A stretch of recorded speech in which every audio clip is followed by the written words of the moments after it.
Kita kembali ke Jawa Tengah, pemirsa, terkait dengan pemberlakuan PPKM darurat yang digelar di sana. Kembali saya coba sapa Gubernur Jawa Tengah, Pak Ganjar Pranowo. Assalamualaikum, Pak Ganjar. Sudah bisa dengar suara saya, Pak Ganjar?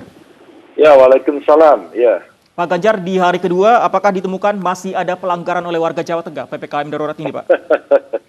ya saya tadi pagi sepedaan berkeliling untuk ngecek pengamanan lebih ketat lagi. Tapi problem yang paling banyak tadi yang saya temukan adalah warung-warung makan. Mereka masih banyak yang nongkrong makan di situ begitu. Dan tadi ya saya minta untuk bubar untuk pulang begitu. Ini yang pagi hari tadi dilihat. Namun demikian saya mendapatkan laporan dari kawan-kawan Bupati Wali Kota. Sejak tadi malam mereka berpatroli, mengedukasi, juga mulai memberikan sanksi-sanksi tegas. Umpama yang restoran masih buka, ditutup saat itu juga. Lalu saya juga mendapatkan informasi umpama yang di sekitar Rembang sana. Ketika masih ada yang nongkrong, disemprot aja sama petugas. Jadi saya kira tindakan-tindakan tegas mulai ada. Tapi sebenarnya kami tidak ingin melakukan hal yang keras-keras begitu ya. Kita butuh dukungan masyarakat saja. Ini sementara yang masuk kepada kami. Tapi kalau misalnya besok masih ada pelanggaran semacam itu, Pak, sanksi tegas tadi apakah akan ditingkatkan lagi atau masih hanya sekedar edukasi saja, Pak Ganjar? Loh, edukasi nggak boleh berhenti. Jangan hanya bicara sanksi saja. Kalau kita hanya bicaranya sanksi saja tanpa edukasi, masyarakat tidak semuanya tahu atau belum tahu. Karena masih ada yang bertanya kepada saya gini, Pak, PPKM Mikro itu apa sih, Pak? Gitu. Kalau saya yang jualan seperti ini apa, Pak? Aturan-aturan yang mesti saya ikuti. Jadi sebenarnya yang mereka sampaikan seperti itu. Jadi saya tidak mau hanya diajak bicara sama soal sanksi saja.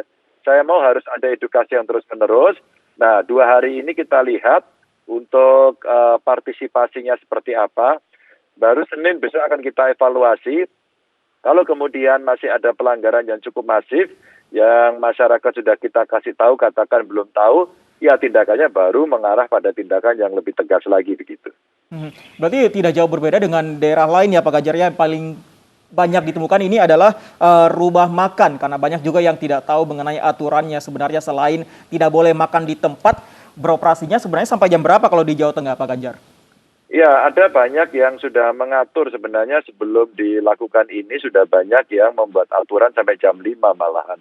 Ya, kalau kemudian malam ada yang sampai jam 8 itu, jam 8 mesti dicek betul apakah sudah tutup atau belum. Maka dioperasilah sama kawan-kawan dari Satpol PP, dari kepolisian, dari TNI begitu, agar masyarakat bisa memahami soal ini. Maka saya kemarin minta video-video, foto-foto dari kabupaten kota, agar diceritakan. Karena ini bagian dari sosialisasi sekali lagi kepada masyarakat agar mereka bisa memahami apa sih yang boleh, apa sih yang tidak boleh, apa yang seharusnya bisa dilakukan. Tadi saya masih melihat, Mas, satu keluarga pagi-pagi, mungkin karena hari Minggu ya, jalan-jalan, makan soto. Ya, saya sudah mulai ngegas gitu. Silakan pulang. Tadi nggak pakai saya tunggu lagi. Silakan dihabiskan dulu, nggak. Silakan sekarang cabut pulang gitu. Kalau nggak bisa bayar, saya bayar gitu. Baik, Pak Ganjar, selain PPKM darurat ini, di sisi lain untuk memperlambat laju COVID-19 ini di seluruh Indonesia sebenarnya adalah vaksinasi. Kalau di Jawa Tengah, apakah pelaksanaan vaksinasi selama PPKM masih terus berlanjut, Pak Ganjar?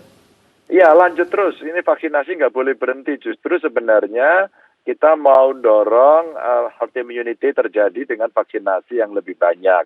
Maka sentra-sentra vaksinasi berjalan, titiknya kita minta untuk ditambah. Memang problem kita masih pada problem vaksin. Maka kemarin saya intens komunikasi dengan Menko, Marinvest, komunikasi dengan Menteri Kesehatan agar ditambah. Karena antusias masyarakat untuk divaksin di Jawa Tengah tinggi sekali, sangat tinggi sekali. Maka ini momentum yang jangan sampai hilang gitu. Ya, saya paham betul bahwa ketersediaan vaksinnya tidak seperti yang kita bayangkan setiap saat ada begitu ya. Pemerintah pusat saya juga tahu persis lagi terus mencari. Kemarin Pak Luhut juga bicara, Pak Menkes juga bicara bahwa pemerintah pusat masih berikhtiar untuk mencari lebih banyak lagi vaksin yang masuk termasuk dari beberapa negara yang lain. Apakah kita membeli sendiri atau donasi-donasi yang bisa dibagikan. Maka kami menyiapkan lebih banyak outlet sekarang agar masyarakat lebih mudah menjangkau dan tidak terjadi kerumunan. Tidak terjadi kerumunan, itu yang paling penting pada saat vaksinasi. Pak Ganjar, satu lagi yang paling menjadi pertanyaan ketika PPKM darurat diberlakukan adalah warga mempertanyakan bagaimana urusan logistik mereka, urusan perut biasanya Pak Ganjar. Mereka mempertanyakan apakah bantuan sosial ini mereka tetap terima selama PPKM darurat ini Pak Ganjar. Kalau Jawa Tengah seperti apa? Enggak. Saya tidak mendengar itu. Mungkin itu imajinasi dari banyak orang saja. Karena kami punya Jogotongo yang selama ini sudah berjalan.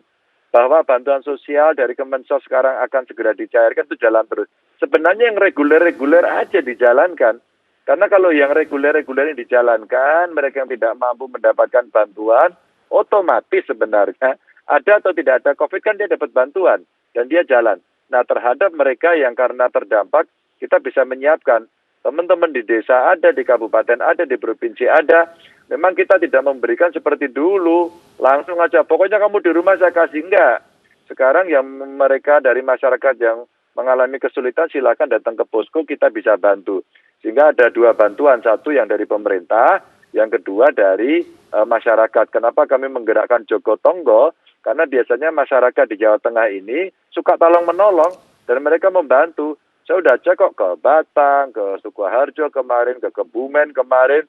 Masyarakat memberikan bantuan itu bagus, bahkan di Purworejo itu 1 RT 46 kurang lebih masyarakat yang positif, RT tetangganya semua membantu semuanya dengan sangat bagus. Jadi sebenarnya tidak terlalu semuanya diukur matematis begitu ya. Ada kok nilai-nilai kearifan yang bisa gerakan karena masyarakat sebenarnya punya ketulusan, punya nilai-nilai yang baik di sosial kemasyarakatan dan itu bisa kita dorong untuk kita kembangkan sehingga coverage untuk permakanan itu insya Allah Mas sampai hari ini aman. Namun demikian kami menyiapkan senario-senario untuk membackup dengan politik anggaran kita dan sekarang sedang kita siapkan untuk refocusing yang memungkinkan untuk kita bisa lakukan itu. Ada juga zakat infak sedekah, ada juga CSR, ada juga dari para filantrop. Sebenarnya cukup banyak untuk siap kita cover Mas.